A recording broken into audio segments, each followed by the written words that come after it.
Bonjour. Les chrétiens doivent se dresser contre le fanatisme.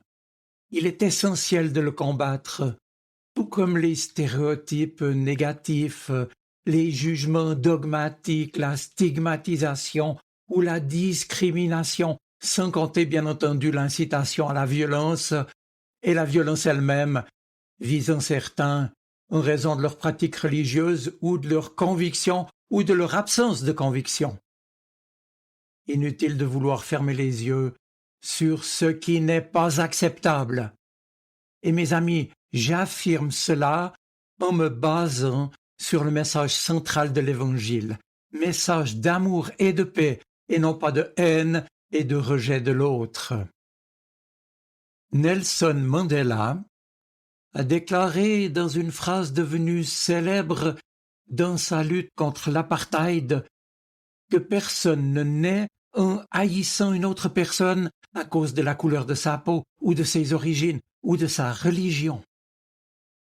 On pourrait ajouter à cela que personne sur cette terre ne peut prétendre détenir la vérité, ce qui peut avoir d'énormes effets positifs sur le respect les uns des autres, mais être également source de graves tensions, bien trop souvent au nom d'une fausse tolérance ou de certitude que seuls certains pensent correcte et veulent donc imposer aux autres. Et puisque j'en suis aux citations, j'aimerais y ajouter celle du grand écrivain chrétien Dostoïevski qui disait ceci: « Un jour, la tolérance atteindra un niveau tel que les personnes intelligentes seront interdites de toute réflexion, de toute critique, pour ne pas offenser les imbéciles. » Nous en sommes là aujourd'hui. Et comment cela se manifeste-t-il? On le sait que trop. Ce fanatisme, parce que c'est bien de lui en fait dont il s'agit, le fanatisme peut se manifester par divers actes, depuis l'évitement, en passant, par le discours de haine, jusqu'à des agressions physiques, voire le meurtre et de graves attentats contre la personne ou le bien de ceux que l'on veut faire disparaître. La difficulté avec l'intégrisme et le fanatisme, c'est qu'ils réussissent très souvent à se faire passer pour la religion dont ils sont issus en prétendant défendre leur certitude. Mais ils tirent justement leur force de ce quiproquo. L'islamisme se présente comme le critère de l'islam. Le sionisme se présente comme le stade suprême du judaïsme. Mais l'islamiste est-il vraiment musulman? Le sioniste est-il vraiment juif? Oui, de façon plus générale, le défenseur d'une croyance est-il forcément de cette croyance? Celui qui dit défendre la démocratie est-il démocrate? Celui qui prétend défendre la laïcité est-il vraiment laïque? Celui qui défend la liberté d'expression est-il vraiment un adepte de la liberté d'expression? Il y a une grande prétention à chaque fois qui est troublante et qui souvent est démentie par les faits. Maintenant, à la source de ces comportements dont les religieux extrémistes n'ont pas le monopole, il y a une forme de rigidité qui refuse d'accepter ou simplement de respecter un point de vue différent du sien. Or, comme le disait précisément Dostoïevski, l'obligation de tolérance, par réaction contre l'intolérance, mène à l'extrême opposé, qui est tout aussi nuisible et toxique. Le fanatisme religieux, à l'origine d'attentats et de guerres, en contradiction complète avec le précepte d'amour et de respect de la vie, inhérent à presque toutes les religions, fut, entre autres, aussi dénoncé par les philosophes du siècle des Lumières, notamment dans la Prière à Dieu de Voltaire, qui a mis en évidence la subjectivité respective des points de vue adverses. Et dans son traité sur la tolérance, il s'adresse en priant à Dieu, je le cite, « Ce n'est pas aux hommes que je m'adresse, c'est à toi, Dieu de tous les êtres, de tous les mondes et de tous les temps.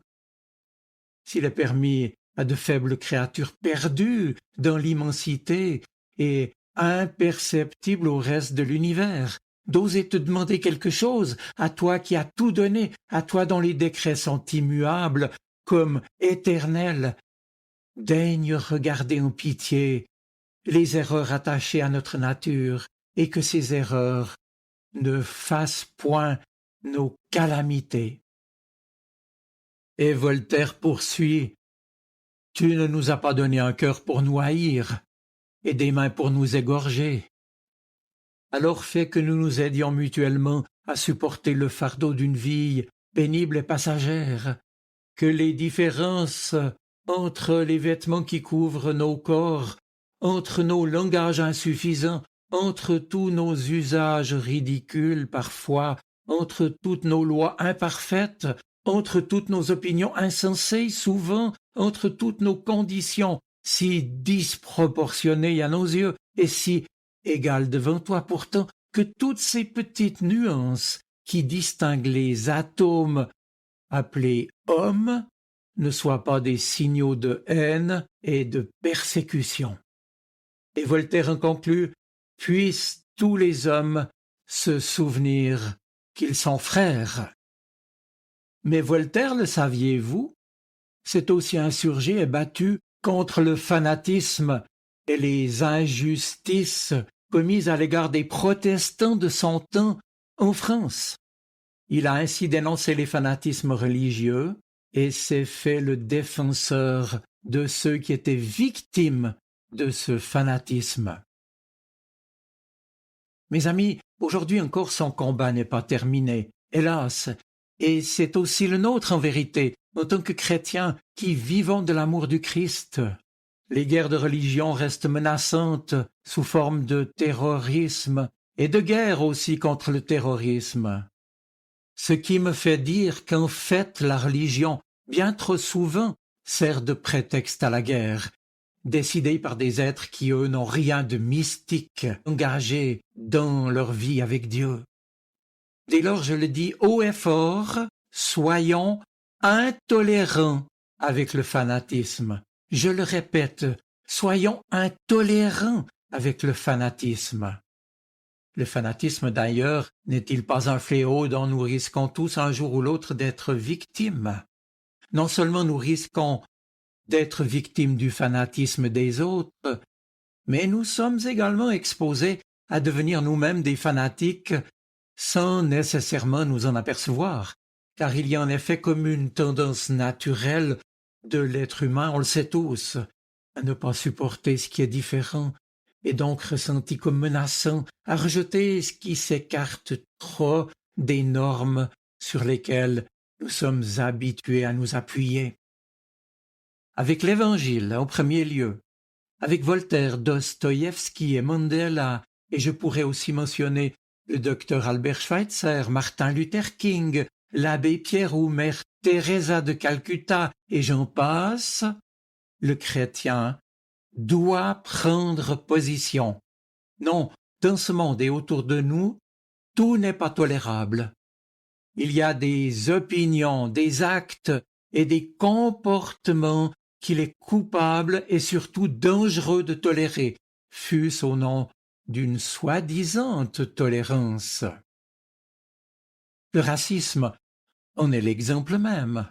Quoi de plus abject, en effet, que de rejeter un être humain de l'humanité ou de le considérer comme étant par nature inférieur, sous prétexte qu'il n'a pas la même couleur de peau que soi, ou tout simplement qu'il est étranger.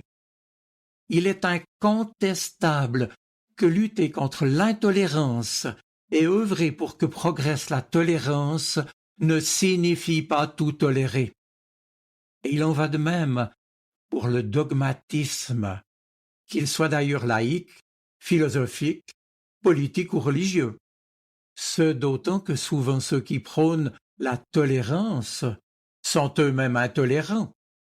Leur pseudo-tolérance devient alors fanatisme, appliqué au domaine de la différence humaine, qu'elle soit doctrinale, religieuse ou fondée sur des positions athées ou même de libre pensée.